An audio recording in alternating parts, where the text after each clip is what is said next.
Boa tarde, terceiro ano, tudo bem? Vamos começar nossas atividades dessa semana? Semana de 27 a 30 de abril. Acabou o mês daí, acabou. Já vamos para maio. Já pensou como passa rápido? Aproveite o tempo, estude bastante. Vamos fazer língua portuguesa conectados, página 13, tá bom? A gente lembrando que a gente tinha feito aqueles cartazes, o cartaz da vacinação, daí depois o cartaz da reciclagem, do separe, né? Lembra?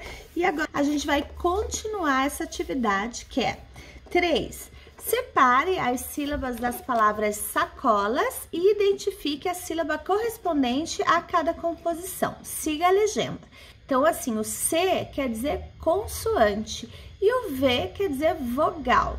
Então, CV seria o quê? CV seria uma consoante e uma vogal. Daí, ali temos CV de novo, uma consoante e uma vogal. E CVC, uma consoante, vogal e consoante. Tá bom? Então, você vai separar em sílabas a palavra sacolas e vai identificar consoante, vogal, tá bom? 4. Escreva a composição das sílabas das palavras seguintes. Recicláveis.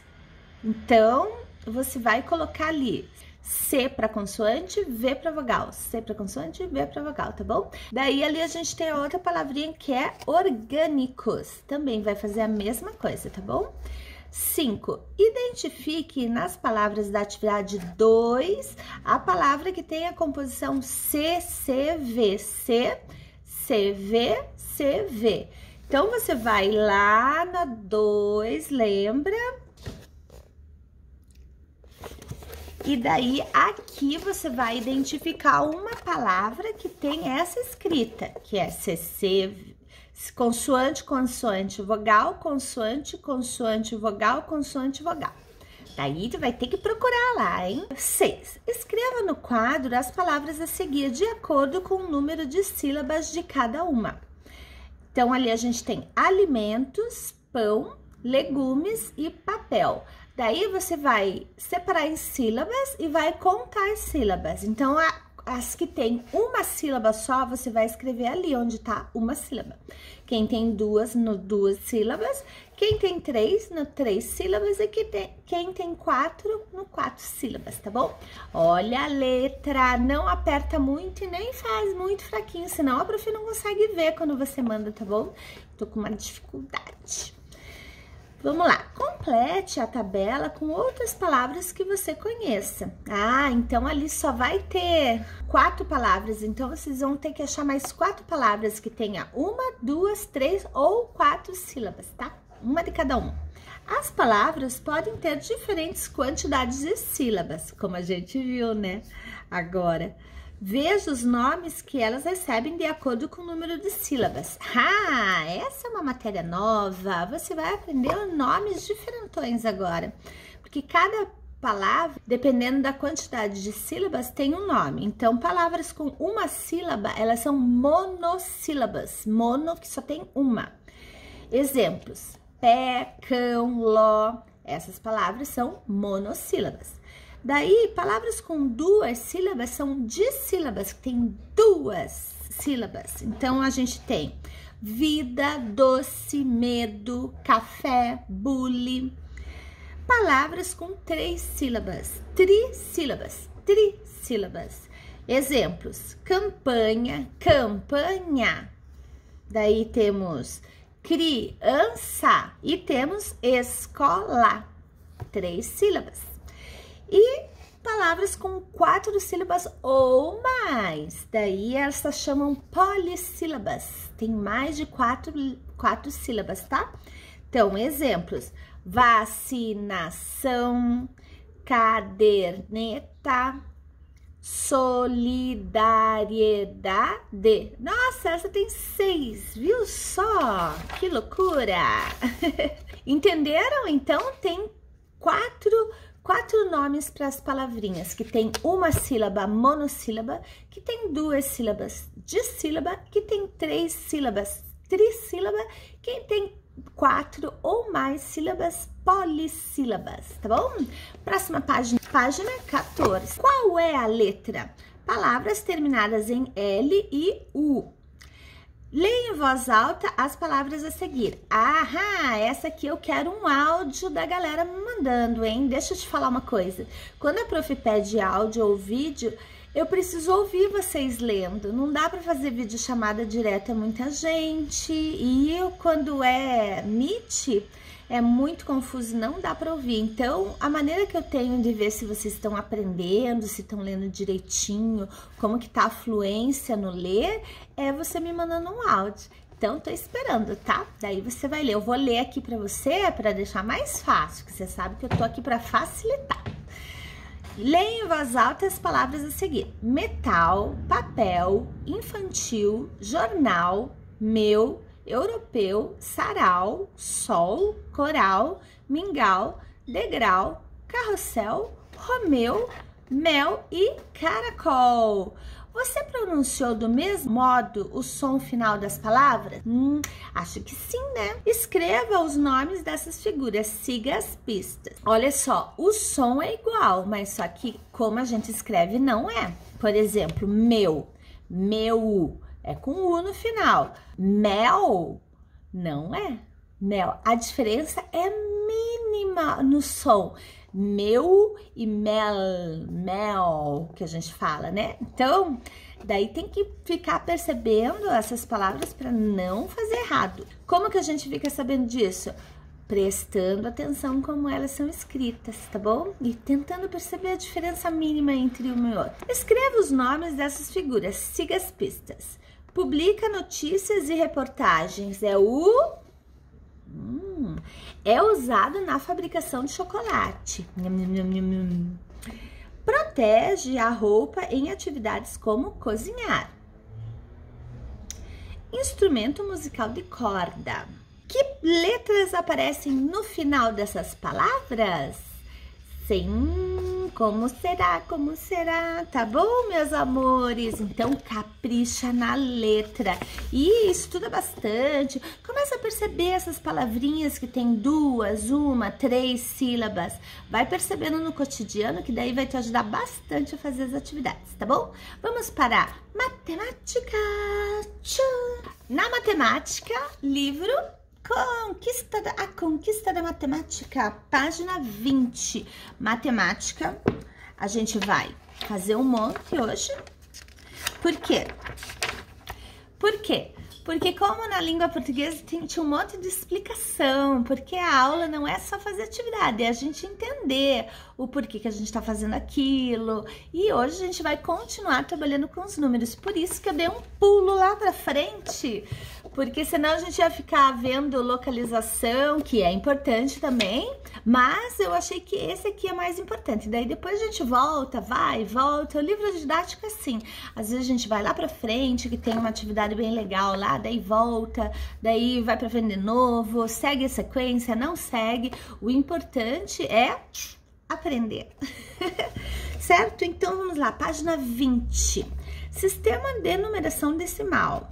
Olha, uma festa de aniversário, que delícia! Feliz aniversário, está escrito na faixa. E uma moça está entrando, deve ser a mamãe, falando, achei só 20 velhinhas.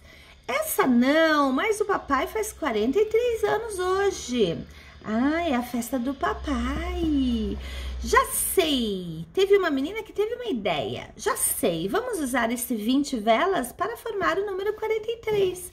Ah, ela falou para desenhar ali. Ah, não vai ficar bom? Então você pega e desenha ali um 43 ali escrito em cima do bolo. Tá bem bonito ali para você escrever, tá bom?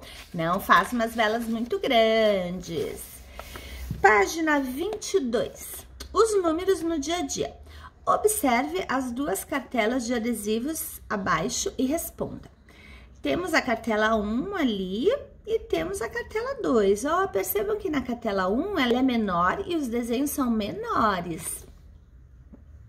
Isso quer dizer que cabe bastante coisa ali. E ali a gente tem uma cartela 2, mas ela tem uns bichos bem grandes ali dentro, né? Ah, qual das das cartelas tem a maior quantidade de adesivos? Ah, então você conta ali e escreve qual que é a cartela 1 ou a cartela 2. B, como você pensou para responder no item anterior? Daí escreve ali do ladinho, tá bom? Como que você pensou? Qual a estratégia que você usou? Para escrever isso ali. 2. Marco comprou um caderno de 100 folhas e outro de 50 folhas. Veja a seguir o preço de cada caderno. Então, a gente tem ali, ó, de 100 folhas, ele custa R$16. E o de 50 folhas, que é menorzinho, custa R$10. Qual dos dois cadernos foi mais caro? O que você acha? B. Como faria para saber quanto Marco gastou ao comprar os dois cadernos? Daí você vai fazer o quê? Quer que eu responda? Não vou responder. Pensa aí, gente. Vocês sabem. 3. No calendário ao lado está assinalado em vermelho o número que indica o Dia Mundial do Meio Ambiente. Qual é esse número? Quantos dias tem o mês de junho? Então, ali você vai ver o que está escrito em vermelho, hein? Daí vai colocar ali e quantos dias tem junho. Vamos lá, sistema de... Agora, senta que lá vem a história. Página 23. Sistema de numeração decimal. Ao longo da história, o ser humano sentiu necessidade de registrar quantidades para responder a perguntas como: quantos animais há ao todo? Quantas luas se passaram? Essa era a pergunta dos nossos ancestrais. Inicialmente, para indicar contagens, era utilizado objetos como esses: pedras, nós em corda, marca no pedaço de madeira e marca em ossos. Ah, quem já utilizou pedras aí para fazer conta? Eu! Além dos objetos, foram utilizados partes do corpo. Dessa maneira, utilizando os dedos das mãos, o ser humano passou a fazer agrupamentos de 10 para registrar a contagem. Então, o ser humano começou a usar as mãos para contar, né? Ai, quanto que tem ali? 1, 2, 3, 4, tem 4. Então, já foi registrando nas mãos mesmo, né? A contagem por agrupamentos de 10 constitui um sistema de numeração chamado sistema de numeração decimal. Aos poucos, os seres humanos perceberam que podiam usar símbolos para registrar e representar quantidades. Ufa, evoluímos daí! Os símbolos indo-arábicos ou algarismos. Nossa, que nome difícil, né? Mas é esse nome, são os números mesmo. Os símbolos 0, 1, 2, 3, 4, 5, 6, 7, 8 e 9 são chamados símbolos indo-arábicos, porque foram criados pelos hindus e levados para outras partes do mundo pelos árabes. Esses símbolos também podem ser chamados de algarismos. Números naturais. Usando os símbolos indo-arábicos 0, 1, 2, 3, 4, 5, 6, 7, 8 e 9, podemos escrever qualquer número natural. Começando pelo 0 e acrescentando sempre uma unidade, obtemos sequências dos números naturais. Daí temos ali 0, 1, 2, 3, 4, 5, 6, 7, 8, 9, 10, 11, 12, 13, 14, 15, 16, 17 e vai infinitamente, né? Essa sequência não tem fim, é infinito. Por isso, dizemos que ela é infinita. Para indicar isso, usamos reticências. Ah, estão vendo ali os 3 pontinhos? Quer dizer que continua e não acaba nunca mais. Entenderam? Então, os números, eles são chamados de algarismos ou símbolos indo-arábicos, mas nós chamamos mesmo de número ou algarismo, né? Então, os números naturais são esses aí, de 0 a 9, e a gente utiliza infinitamente. Página 23. Você continua sentado que continua a história. A gente precisa saber da história para conseguir entender o porquê que eles são assim, por que as coisas são assim. Que é por isso que a gente tá na escola, para entender o mundo, né? Vamos lá, números no dia a dia. Ah, agora sim, hein? Além dos números serem usados para representar quantidades que expressam uma contagem, eles podem expressar códigos, medidas ou ainda a ordem de um elemento em uma sequência. Veja algumas situações. Fazendo a contagem, podemos usar o número 9 para indicar a quantidade de crianças da banda. Ah, vamos ver se é mesmo? Ó, tem o menino do pandeiro, 1, de chocalho, 2, 3, 4, 5, 6, 7, 8, 9. Tem 9 mesmo. O código 7890004100007 indicado na caixa de leite pode ser usado para obter informações sobre o produto. Aquele famoso código de barras, né, que tem no supermercado, tem até o QR Code agora, que é um tipo de código de barras também, que sempre vem com um número. Já viram no mercado, quando você vai, às vezes a moça vai passar lá o código de barras e não dá, daí ela tem que digitar? Ela digita esse número, porque todo código de barras é um número. Nessa embalagem, o número 50, acompanhado da unidade de medida metro, expressa uma medida, o comprimento de fio dental que há na embalagem. Ah, então temos 50 metros de fio dental. Haja dente, tanto dente, né? Mas vai rapidinho se você usar todo dia. Os números também podem representar ordem ou posição. Observe como é possível indicar a ordem de cada pessoa na fila acima usando números. Aí temos uma bilheteria ali, ó, que pode ser de cinema, de circo, de teatro, de futebol, tem um monte de lugar que usa bilheteria para entrar. Então, a gente tem uma primeira pessoa, segunda pessoa e a terceira pessoa na fila. E a moça bilheteira bem simpática. Olha só, então sabemos que a primeira é a moça grávida, a segunda é o senhor que tá com blusa verde e o terceiro é o moço de blusa azul, né? Página 25. Usando algarismos, responda.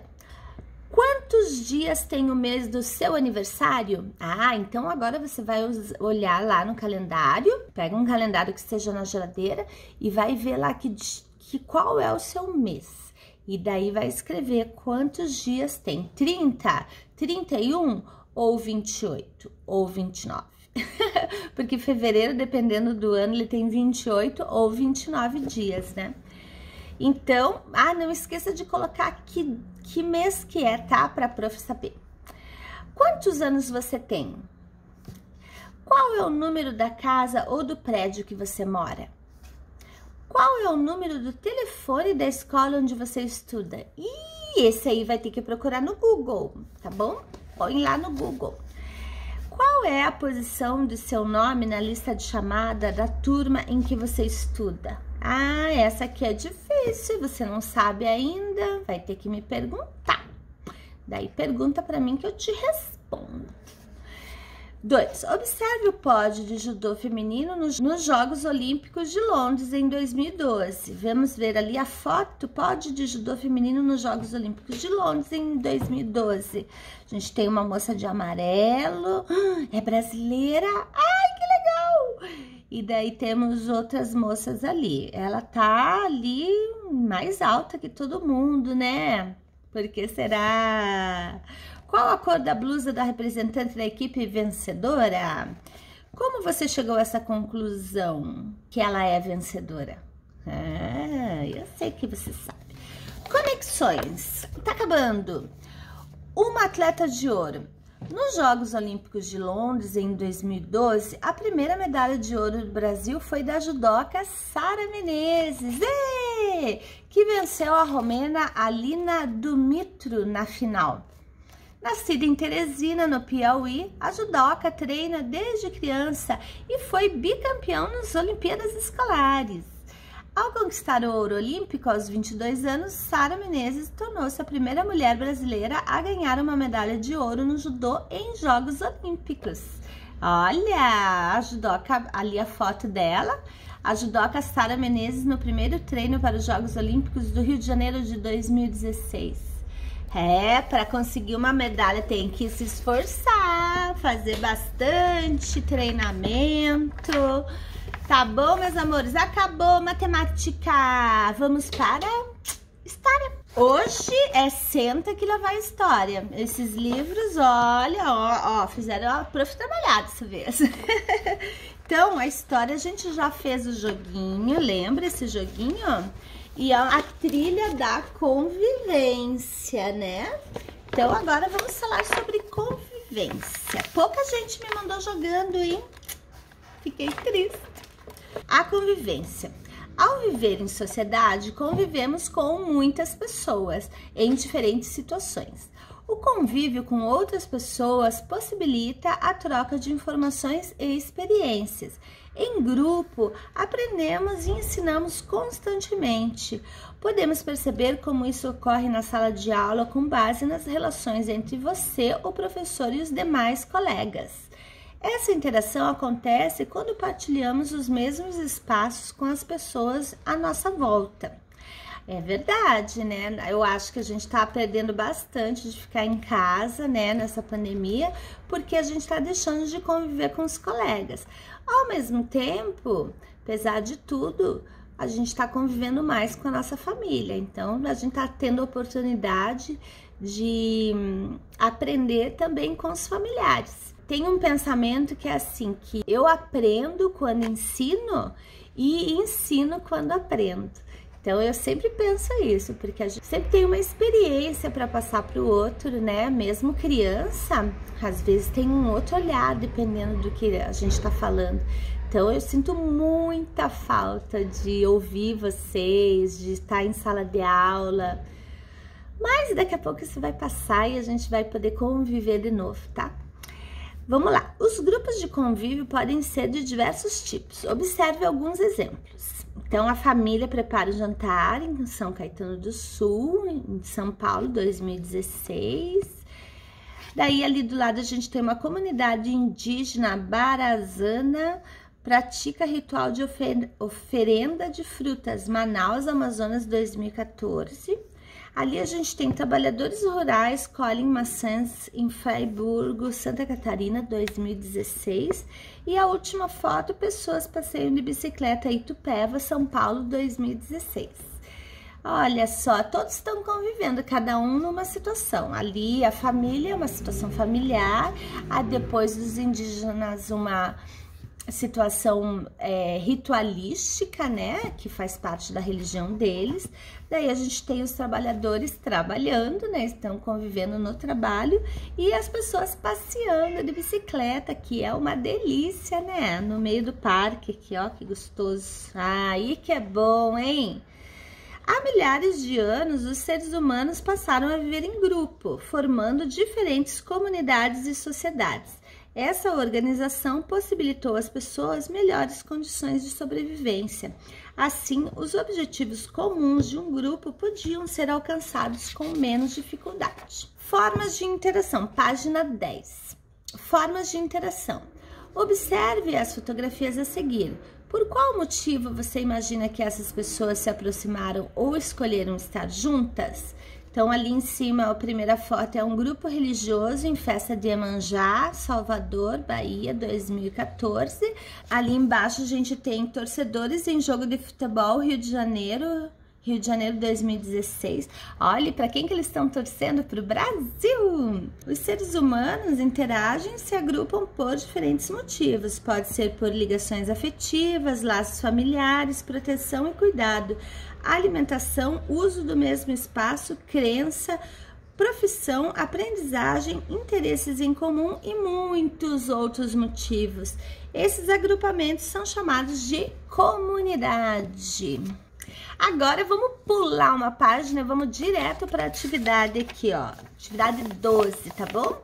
Se vocês quiserem ler aquela atividade, a página, pode ler, é só um complemento do que a gente já falou, tá bom? Então, página 12. Observe a imagem e responda as questões. Então, ali a gente tem a imagem da Mara de Toledo, começando a colheita de cacau. Várias pessoas ali embaixo das árvores, tem umas crianças também. 2014, olhos sobre tela 60 centímetros por 90 centímetros. Em que atividade a maioria das pessoas está trabalhando? Tá no título, né? Que característica aproxima as pessoas desse grupo? Elas estão fazendo uma coisa em comum, né? Em sua opinião, o trabalho representado na imagem é desenvolvido por grupos que moram no campo ou na cidade? Explique, tá bom? A atividade retratada parece prejudicial à natureza? Explique, tá bom? Então, você vai observar essa imagem e vai me responder, certo? Chega! Acabou! Essas outras atividades a gente vai fazer depois, tá bom? Porque senão fica muito cansativo, né? Ó, a gente tem que fazer pouco e bem, tá bom? Então, qualquer dúvida, a prof tá no zap e boas atividades, estudem bastante, se cuidem. Mua!